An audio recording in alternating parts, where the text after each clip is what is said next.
पाकिस्तान और अफगानिस्तान के दरमियान जंगबंदी का एक आर्जी माहिदा मौजूद है और हफ्ते वाले रोज़ 25 अक्टूबर को टर्की के अंदर दोबारा मुलाकात होगी, जिसमें इसके खदोखाल वाजे किए जाएंगे कि इसको हतमी तौर पर किस तरीके से इंश्योर करना है कि अफगान सरजमीन से पाकिस्तानी इलाकों के ऊपर जो दहशत गर्दी की कार्रवाइयाँ होती हैं इसका मुकम्मल खात्मा किया जा सके।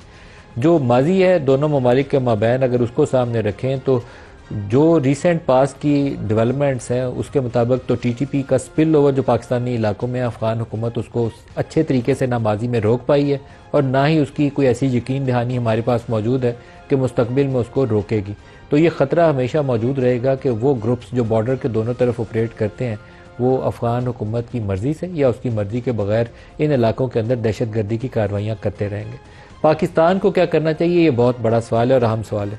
क्या पाकिस्तान इस बात की इजाज़त दे सकता है कि पाकिस्तानी सरजमीन के ऊपर ये दहशत गर्द ग्रुप आएँ और पाकिस्तानी कौम के बेटों को किसी सरहदी चौकी के ऊपर हमला करें, किसी स्कूल के ऊपर, किसी थाने के ऊपर हमला करें और इस कौम के बेटों की खून रेजी में मुलव्वस होकर शहीद करके उन्हें वापस चले जाएं? ये इजाज़त कोई कौम भी नहीं दे सकती, ना हमें उसकी इजाज़त देनी चाहिए। और इसका मौसर एक ऐसा मैकेनिज़्म होना चाहिए कि आप ऐसा मुंह तोड़ जवाब दें कि सरहद पार उनको दोबारा संभलने का मौका ना मिले।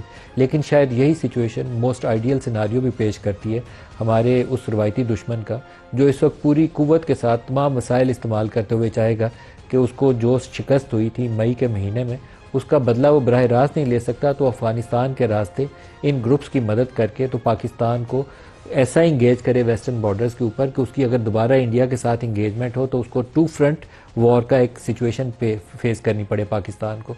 इस सवाल का जवाब बहुत से हमने एक्सपर्ट से पूछा तो वो कहते हैं कि पाकिस्तान इस पोजीशन में है कि दोनों बॉर्डर्स के ऊपर हम अपनी फ़ौज जो है हमारी मौसर तरीके से पाकिस्तान का दिफा कर सकती है।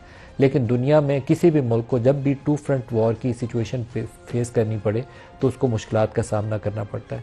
ये एक ऐसी आइडियल सिचुएशन नहीं होती जिसमें आपकी इकॉनमी उसको लॉन्गर टर्म में सस्टेन कर सके। बड़े से बड़े मुल्क जो हैं उनको इस मामले में मुश्किलात का सामना करना पड़ा। तो हमें एक तरफ ईस्टर्न जो हमारा नेबर है उसके ऊपर नज़र रखनी पड़ेगी कि इंडिया नज़ायम क्या है, क्योंकि मोदी से आप किसी खैर की तवक्को मत रखिए।